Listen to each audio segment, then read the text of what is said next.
Good morning, everybody, and welcome back to another weekly recap. Now, this week we've actually received a ton of information regarding future events, but we've also gotten a content update today, which is the Christmas event, as well as some changes to the new item sync from the GE tax, as well as a few potential changes there as well.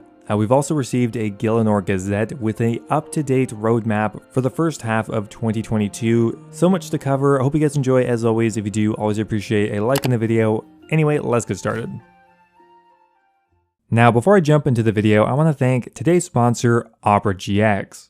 Opera GX is quickly becoming my favorite browser to use. It is specifically built with gamers in mind, but I think there are so many amazing features that pretty much anyone will love it. One of its most unique qualities is the sidebar. The sidebar acts as a main interface for accessing all of Opera's features. Probably one of its most functional and useful ones is something called GX Control. GX Control allows you to limit the amount of RAM or CPU that you're using, which is very handy. As you can see here, I've been playing some Ironman, and of course to do anything on an Ironman you need to open up like 15 wiki tabs, and they really have a bad habit of amassing dozens of browser tabs, kind of similar to a hoarder collecting useless junk. But that said, we can easily limit the amount of resources that this drains. And if you have an issue with your network when you're downloading a game or something, there's also a network limiter to easily manage your connection.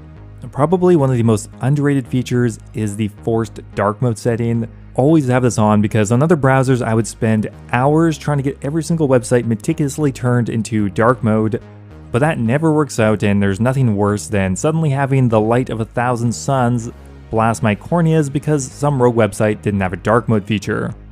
Opera GX also allows you to connect all of your socials in one place, which I find extremely useful. You can also easily connect Twitter, WhatsApp, Facebook, and pretty much any other social. In the sidebar, there's also something called GX Player, which will allow you to connect with your favorite music app. Personally, I use Spotify, but you can also use Apple Music, SoundCloud, YouTube Music, Deezer, and Tidal. So I would highly recommend giving Opera GX a try. There's a link in the description you can click on to download it for free. Or if you're on your phone, you can also check out their mobile version to get a similar experience on your phone. So check them out, and thanks again to Opera GX for sponsoring today's video. Well, it's that time of year again, guys. We have finally received the Christmas event for 2021. The Christmas event is always a good time and brings back good memories of, playing RuneScape around Christmas time. This year, to start the event, you're going to go to Falador, to the White Knight's Castle, and talk to a squire. And who knows, perhaps he'll have a little extra special gift for whoever helps him out. Okay, so there is some new information on the item sync. Thanks to the last week's introduction of the GE tax, we've been syncing around 30 billion GP per day.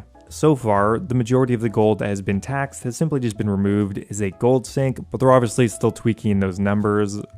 Now with today's update, they're going to be extending the item sync to a bunch of new items, probably another 20 or 30 items here, including Zenite pieces, Ancestral, Dagonoth rings, a lot of dragon equipment, the Dragon Hunter Lance, the Inquisitor's armor set, Theater of Blood items, and a few others as well. Now that the list has essentially doubled, they are considering potentially increasing the tax rate in the future, but they do note that that doesn't have to necessarily be a flat percent increase. It could be, for example, an increase to only cosmetic items, so there could be a 1.5% tax on those. So it does look like they've expanded the list to a fairly nice size of items, and to cover all that, they might actually have to increase the tax in the future. Now, once again this year, jagex is running a gigantic annual survey, so if you do have around 30 to 45 minutes to fill out some responses, you do get to have your voice heard on the big picture direction of the game. If you're just currently AFKing a skill, it could be a good time to fill it out. This is how they generally decide how to plan out roadmaps and what people are interested in and how player behavior has changed, so it does really help. It is kind of long though. Now, one really interesting little tidbit of information at the bottom here, obviously there's a few other changes, but under the other changes section, they mentioned that they've released some Nex related content early to make it easier for us to test. Keep your eyes peeled and get ready to face Nex, the 5th General, on January 5th. I have no idea what that is. It seems like the moderators don't want to tell us either. They're being a bit aloof about it, so it must be a bit of an Easter egg somewhere. Let me know down below if you know what that is. And that's pretty much it for all of the content changes this week. Now, just a few hours ago, we received another Gielinor Gazette for December, and in it we have a up-to-date roadmap on the future of this game in 2022. I'm really excited because there is some new stuff revealed that they haven't mentioned at all until today, as well as they've just given us some up-to-date release dates for the things we did know about. So starting off at the top here, they summarize all the content that came out in 2021. And they mentioned although we did have some great content releases this year, a lot of it was game integrity changes, back-end changes to the engine, and things that weren't necessarily new content but were good for the game. So heading into next year, they're going to be focusing primarily on new content, playable content for all types of players, and they've also changed the structure of the content developer teams. So with that all said, here's the roadmap for 2022, and right off the bat, there's a few new things on here.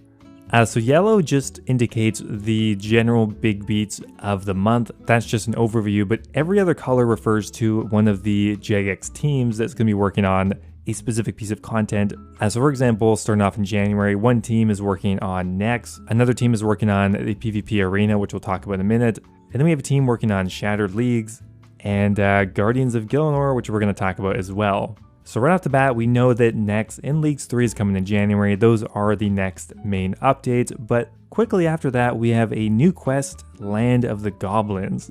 The Land of the Goblins is the next installment in the Cave Goblin questline, which should have a February release. So for those who played back in 2007, you might realize that this is not a new quest. This actually came out in 2007, so the era that Old School is based off of, but just a little bit after the backup was restored. So they say that after poking around in the files, we've discovered that the majority of the work for the quest is already done, and they would just have to make a few tweaks to it. Now below that, we have a purple section that's called PvP Arena. Now that is going to be the new replacement for the Duel Arena. With the Duel Arena removal happening imminently, the initial focus of this team will be on this replacement, the PvP Arena. Now they don't really elaborate more on what that is, but there is going to be some replacement, and hopefully it will be a worthy replacement.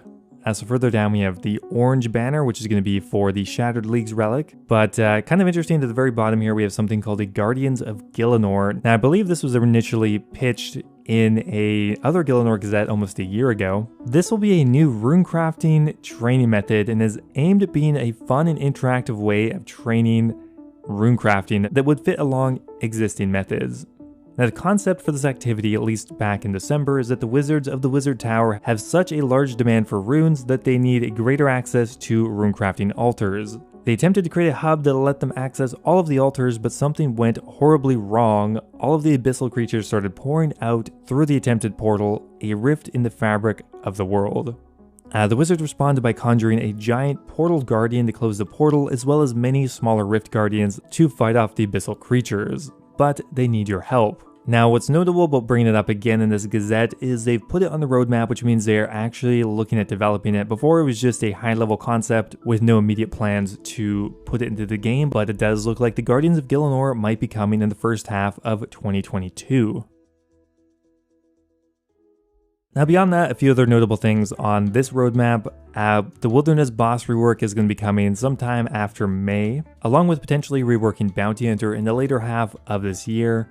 And of course, we can't forget about Raids 3, which should be coming out sometime in April or May. And that's what the first half of 2022 is looking like so far. I would say quite a bit of content, and that's only half the year, so looking pretty good. Now at the bottom of the Gazette, there's a section on ideation. And now for those that don't know, ideation days are simply kind of days off, but you have to work for them, obviously, where you get to try to conceptualize new ideas for the game. Instead of working on, a current project or something that has a deadline, kind of just your own time to try to come up with something cool. Now this is actually kind of important because a lot of really notable content has come from these ideation days, such as the Tombs of Amasket, Raids 3, the Nightmare of Ashihama, Darkmire, the Hallowed Sepulchre, Below Ice Mountain, and quite a few other things as well. So down below they have a few pitches for ideation ideas, and it's not at all unlikely that some of these might actually come to the game. So with that said, I just want to briefly cover what some of these pitches are because I think some of them are actually pretty cool. So one idea is Fairy Tales 3 Among Thieves. So this will be a follow-up to the Fairy Tales questline. you'd actually be able to unlock new fairy rings as well as an update to the magic secateurs. I love farming, so I would be all down for that. Next up here we have the Guild of Shadows. This would essentially be a thieving guild where you'd get thieving based contracts. For example, you might be asked to infiltrate an area to destroy some supplies or to plant incriminating documents. Completing contracts would earn you reputation, which you could exchange for experience. We have the tourist attraction idea, which would essentially involve you helping out Hadley, the tourist guide. Essentially, you'd be building some new tourist attractions to attract people to Gielinor. These would be stuff like building rock climbing walls near the Baxtorian Falls, or just other frameworks to add in smaller additional training methods. Next up here we have Sulfus, which is a tortoise skilling boss designed for 1 to 3 players. This boss will be focused on hunter and woodcutting, but you'd also use farming and construction to build traps. Beating the boss would offer the chance of grabbing new rewards, including new ranged ammo, new farming equipment, and of course, a new pet. So those are 4 somewhat fleshed out ideas, but at the very bottom here, we have a somewhat more fleshed out idea, a new quest called the Pilgrimage to the Sands. Now this would be a Western themed quest, which would be added to the desert region. This quest would end with you having an all-out brawl and shootout with the bandits. This quest will reward you potentially with new types of darts, but the rewards are still pending. Now the design for a heated showdown has been finished and pitched, so who knows, we potentially might get a Western style shootout quest in the desert in 2022. So anyway guys, that is it for the weekly recap. A lot of new ideas were pitched today, and I'm really excited to see how these materialize next year. Let me know about all of the ideation ideas. Really curious to know which ones you like the most, or if you like any of them. Thanks for watching as always guys, and I will see you next time. Now before I go here, I want to give a giant thank you to all of my members over on YouTube.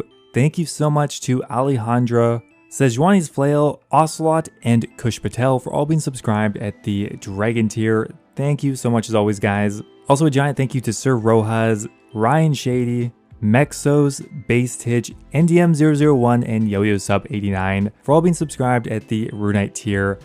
Appreciate it guys. As always, if you are looking for another way to support the channel, becoming a YouTube member is a great way to support me directly. You'll get immortalized in all of my future videos, get a custom role in my Discord server, and you get access to my video release schedule as well. Thanks again, and I will see you next time.